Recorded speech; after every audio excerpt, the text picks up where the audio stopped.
नहीं तो प्रधानमंत्री ये क्यों कहते हैं कि देश में केवल दो जातियां हैं, अमीर और गरीब? नहीं, एकदम ठीक कर रहे हैं। देखिए अब इस देश में, क्योंकि आप देखेंगे नरेंद्र मोदी जी ने इसको प्रूफ किया।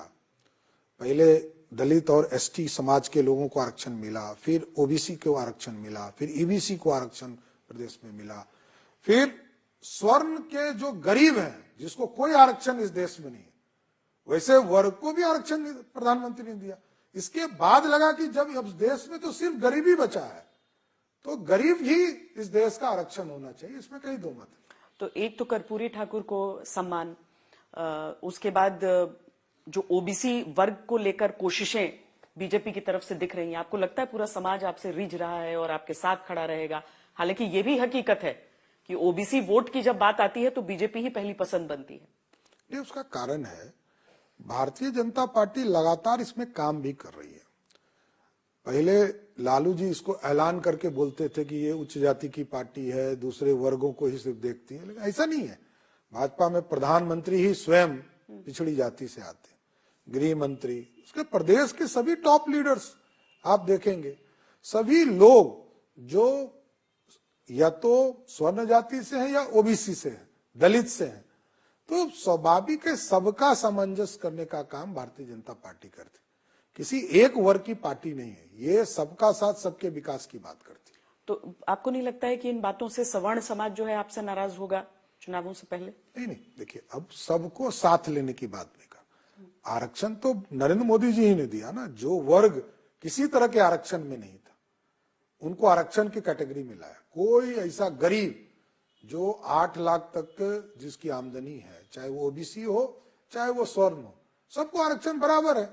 तो स्वर्ण समाज नाराज क्यों होंगे, ओबीसी समाज क्यों नाराज? तो अदालत की तरफ से ये जो सुझाव रहा, जो टिप्पणी कहें, सुझाव कहें कि जिनके परिवार में फायदा मिल चुका है उन्हें अलग हटना चाहिए, आपकी इस पर सोच? देखिए मेरा स्पष्ट मानना है कि जब तक इस देश में गरीबी है और जब तक लोग पिछड़े हैं तब तक आरक्षण जारी रहना चाहिए।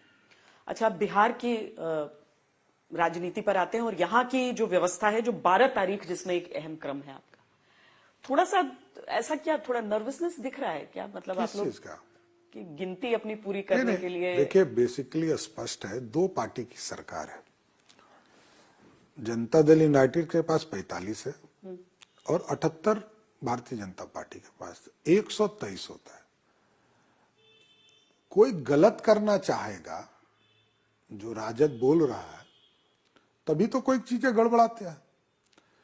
स्पष्ट सरकार को कोई बदमाशी करना चाहे, तंग करना चाहे, तभी गड़बड़ होती है। जो खेला करने का शब्द प्रयोग हुआ, राष्ट्रीय जनता दल को खुद ये पता होना चाहिए कि उनके विधायक उनके साथ रहेंगे कि नहीं रहेंगे, ये उस दिन ये इंतजार करना होगा।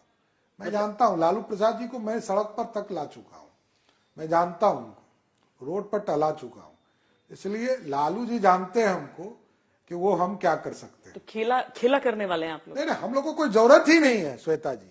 मैंने तो कांग्रेस लोगों ने कहा कि कांग्रेस के विधायक को हैदराबाद घुमाने ले जा रहे, हमने कहा हमको वोट की ही जरूरत नहीं है। सरकार यदि बनानी है तो दो पार्टी 123 से मिले, तीसरी पार्टी हिंदुस्तानी अवाम मोर्चा जो जीतन राम मांझी के, उनके सहयोग से हम 128 से मिले। हम क्यों खेला करेंगे? जिनको डर लगता है, क्योंकि जिन्होंने भ्रष्टाचार किया है तो उनकी फाइलें तो खोलनी होगी ना। जीतन राम मांझी का नाम आपने लिया तो नाराज थे वो? क्यों मंच से बोल रहे थे कि क्या यही मंत्रालय है जो मिल सकता है? देखिए एकदम जो उनका सम्मान है बिहार की राजनीति में, उनका सम्मान बरकरार रहेगा। मतलब मंत्रालय नहीं बदलेगा? मंत्रालय तो मिला ही है, सम्मान बढ़ेगा। सम्मान, वो खुश हो जाएंगे उस सम्मान से? नहीं, एकदम। हम लोगों के गार्जियन है, हम तो उनके नेतृत्व में काम किए हैं, हमारे मुख्यमंत्री रहे, एकदम उनका जो समाज में प्रतिष्ठा है उसको और बढ़ाने का काम भाजपा करेगी। तेजस्वी का मतलब क्या होता है जब वो कहते हैं कि 12 तारीख को? वो पता चल जाएगा आपको। 12 को देखिए, ये लोग जो व्यक्ति काम नहीं करता है वो खेला करने में पसंद करता है। तो यहाँ खेला कौन करेगा? कौन राजद के साथ जाएगा? किसको चुनाव हारना है? जो जाएगा वो तो बेचारा सोचेगा चुनाव ही हार जाएंगे।